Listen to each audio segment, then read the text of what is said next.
safe place to share your fears. Oh, brothers, we will catch your tears. Welcome to the Bro Goes Home podcast. I am your host, Zach. Today I am just chilling outside today, and I think I just want to try something different. But there's a reason why this jersey is here behind me.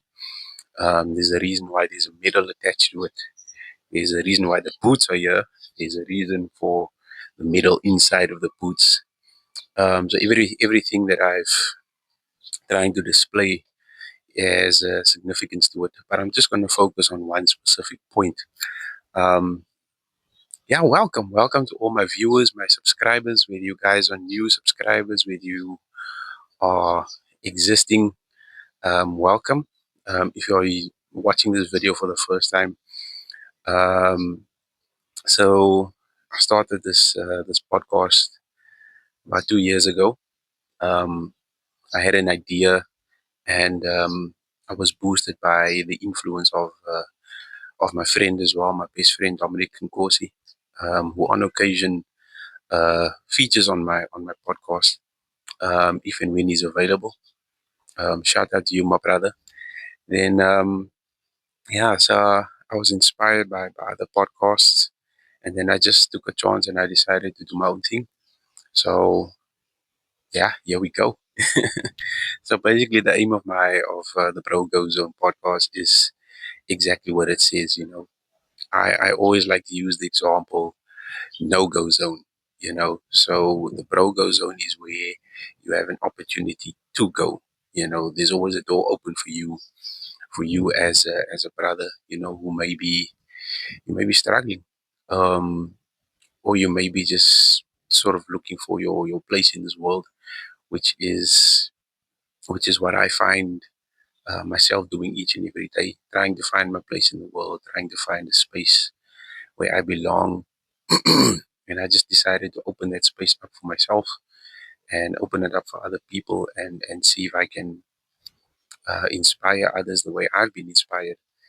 So basically, today I just want to talk about my journey with touch rugby. Um, it's been a journey of inspiration. It's been a journey of discovery. It's been a journey of sort of finding my place uh, uh, um, amongst men, amongst a different group of men. And specifically, I want to talk about when I just a brief discussion about my rugby career. So I started playing rugby at primary school. From there, I moved on to high school. Actually, my first year and my second year, I actually played hockey. I don't know why I never transitioned immediately into rugby after primary school, but then I just decided that I'm gonna try something different. The hockey thing didn't work out.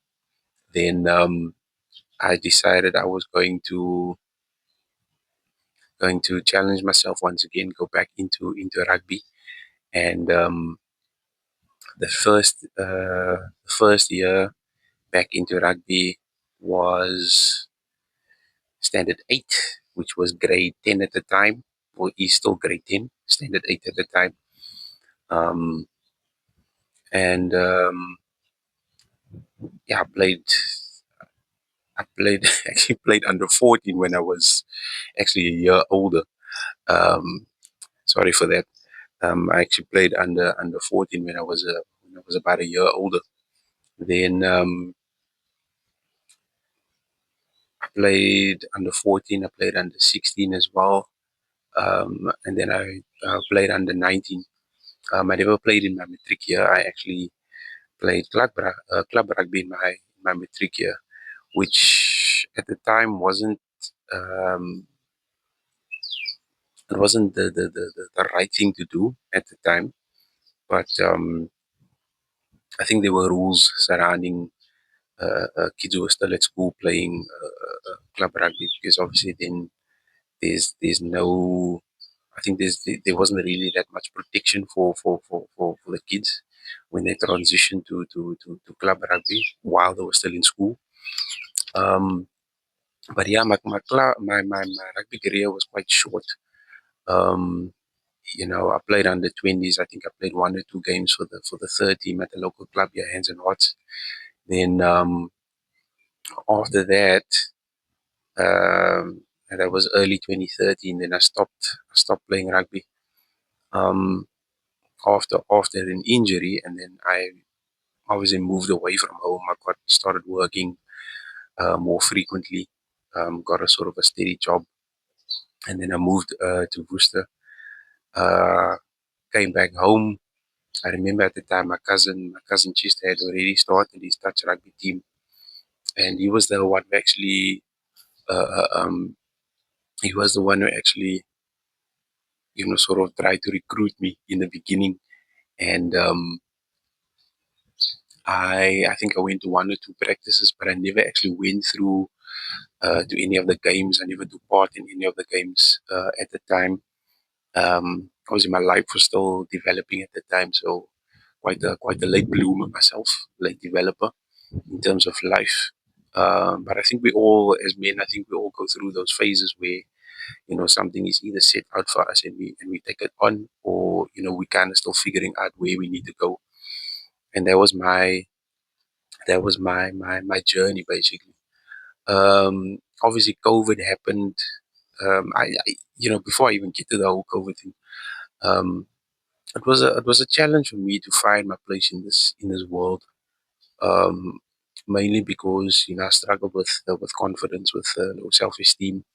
Only recently, as of about 2 years ago, recently started focusing on that, focusing on my mental health, focusing on why certain things would trigger me, and why I would feel certain emotions, and then sort of just dive deep into those things.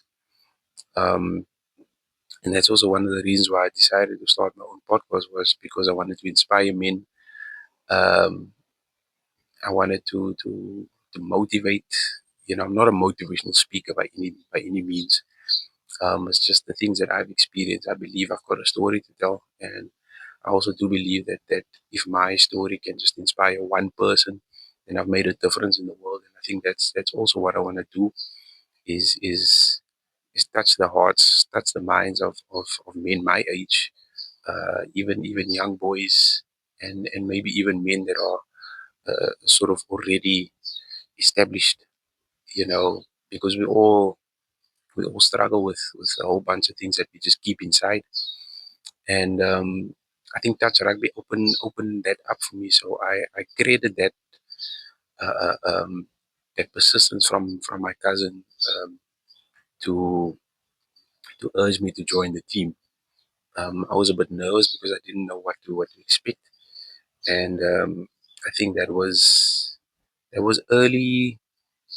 It was 2021. It was still COVID was still a bit existing at the time.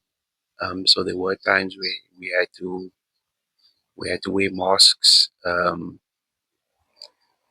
think the players, if I remember correctly, only the players were allowed at a certain time. Even the what you call it, when the alarm, COVID alarm was lifted, basically. Um, so there were only a certain number of people who could do certain things or go back to work, or sporting events, as we experienced in the country when the British Lions came to tour South Africa. There was nobody in the stadium, and no fans were no supporters were allowed. So it was just the players and management and support staff, etc. But no spectators at all. So we went through that bit of a patch during touch rugby. So I play for Momich, and I hope I'm going to say this correctly. I speak under correction, but um, if I remember correctly, the way my cousin explained it, Momich is about friendship, it's about brotherhood, it's about unity, and I definitely experienced that my first experience with touch rugby, because I always wanted to continue my rugby career. I just didn't know if I would excel at it. I had a lot of questions, as I mentioned earlier. I had issues with confidence, etc. And as I was transitioning into this touch rugby phase, um, like I said, my cousin convinced me, hey, I would like you to come out and join the team. We're looking for guys, and I'm gonna have a sip of my coffee. I haven't had coffee today. Um, hmm, I'll make the best coffee. I do. Yeah. So he challenged me and he said, "Listen, Zach, why don't you come out? Let's uh, let's see how you go." It's basically the same as rugby without the full contact. Um, yeah, that was about 2021. I think I only played 4 games for Momich at the time. Um, I think it was about four or 5 games that I played for Momich at the time, and I then I think my first game, I was just trying to get used to the rules, get used to how things worked. So it was a bit of a transition for me. Um, but I met a whole bunch of guys there.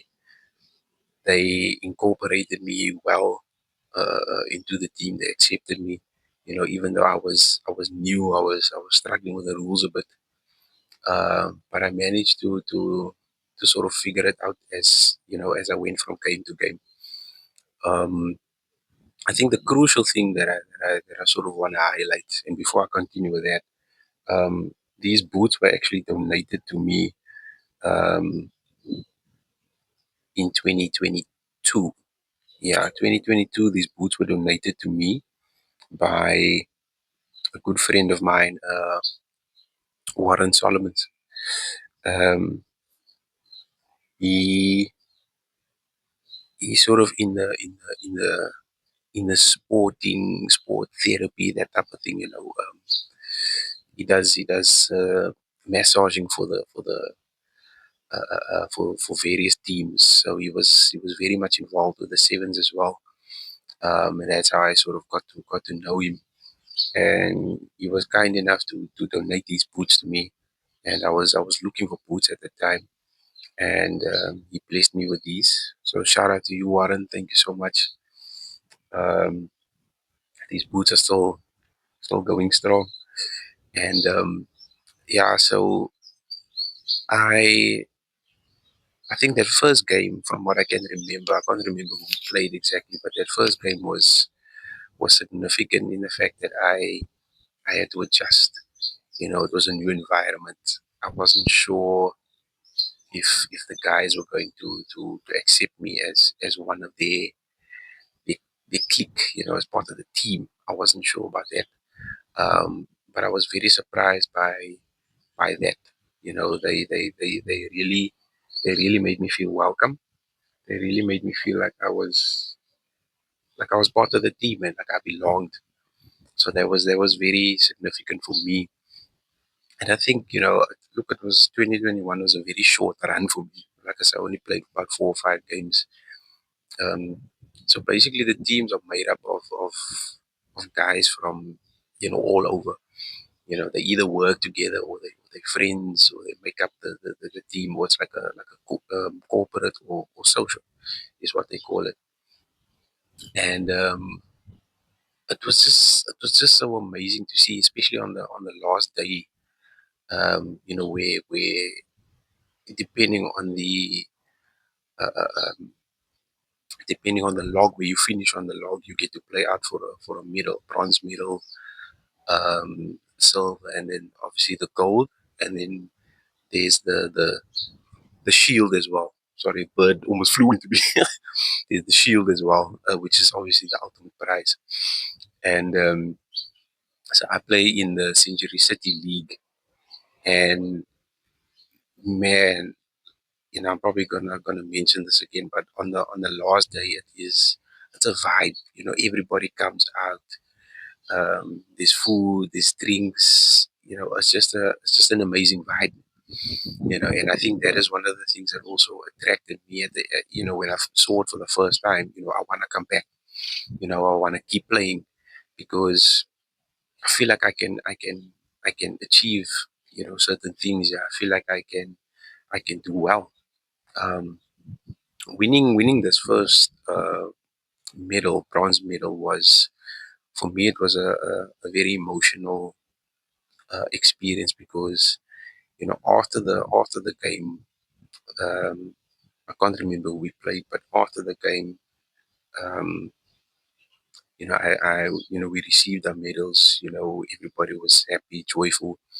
Um, you know, and then I was on my way back to my car, and I was feeling very emotional walking to the car, and I had a conversation with God, and I said, I don't feel like I deserve this medal because I didn't feel like I contributed enough to the team. I didn't play enough games. I came in basically, not you're having to be taught the game of touch rugby, the way it's being played.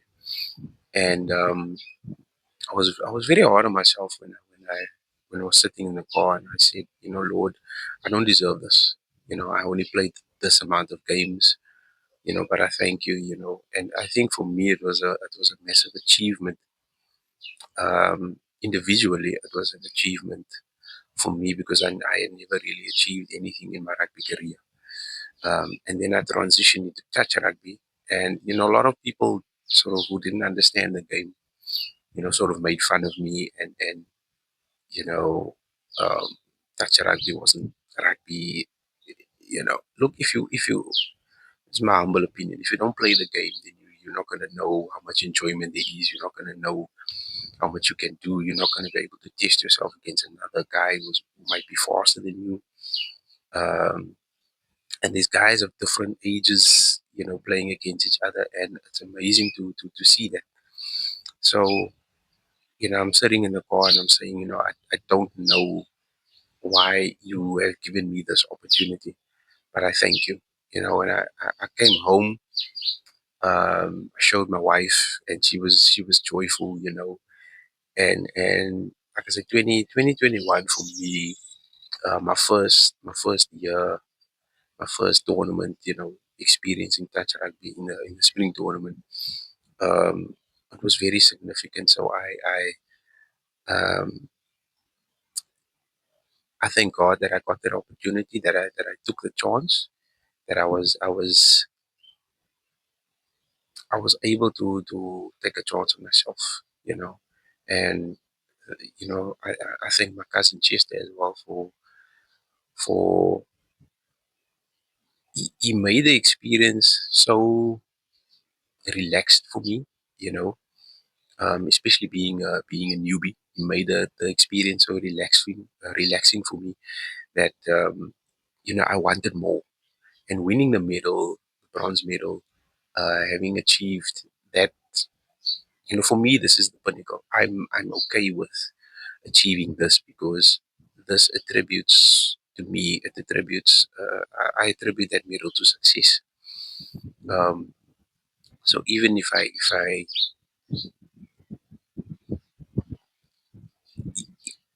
you know if I had won a gold medal, you know what I mean.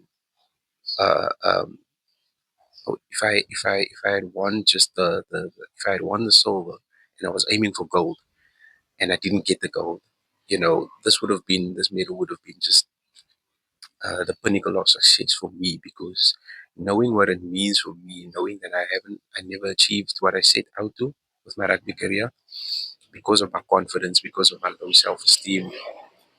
I never put enough effort into my rugby career, into the 50-man game, and then transitioning into touch rugby. After I was a bit older, um, having to make new friends, having to meet new people, having to get into a whole different environment was it was a daunting task because I think I struggled with that as well. Especially when I meet new people, are they gonna like me? You know, this group of guys am I going to be? What sort of jokes do I have to make to get into the group? That type of thing. And I had all these questions. Are they going to accept me for who I am? If I'm a quiet guy, if I'm a bit loud, are they going to accept me for who I am? And I was just myself, and I believe the guys accepted me. Um, and obviously in the next video, I'm going to dive a bit deeper into the experience. And yeah, so this is just a bit of my story. It's a bit of my journey. I love the game of touch rugby. It's given me confidence. It's boosted my confidence a heck of a lot. It's allowed me to be myself. It's allowed me to find something that I know I'm good at, but I also know I have to work hard at it. Um, when the tournament comes around, and I give myself a couple of months to prepare, so that when I do hit that first game, then I don't feel like I've let anybody down. I don't feel like I've let myself down. So then I give myself enough time to practice and to push myself as hard as possible. So when I do get to that first game, I'm not tired. I feel good. Whether it's a win or a loss, I feel that I've given myself enough of a boost to contribute to the team. And I think that is one of the important things for me, is that I give myself that option to do good. I give myself that positive talk and say, you know what, you've worked for the last 2 months or 3 months. Congratulations, you've done well. You passed your first gate. You passed your fitness test. Um, yeah, but there's so much that I can still talk about. But on the next episode, as I say, I'll get a bit deeper into the confidence, into you know um, what it really means to me to be part of this team, to be part of a band of brothers, and the acceptance around that is very important for me. So yeah, 2021, playing touch rugby for the first time. Um, very very enjoyable. My first experience, and then on top of that, coming home with a bronze medal. Uh, awesome stuff. So I thank God that I can still do this. I'm still able to run. I'm still able to jump. I can still do all these things only through the grace of God. And yeah, in the next episode, like I say, I'll go a bit deeper, get into more things. And yeah, this is just sort of a three-part video series of my journey so far. I call it the journey to redemption for me. As I say, as we continue, then as you listen to my story, there's obviously a reason behind that. I call it redemption. So yeah, thank you guys so much for listening. Thank you for tuning in, and please like, share, subscribe, and follow us on the Bro Goes On podcast. We are on Spotify and on YouTube, and soon to be on TikTok as well. So thank you, my brothers, my sisters, for joining me, and yeah, keep following. Thank you.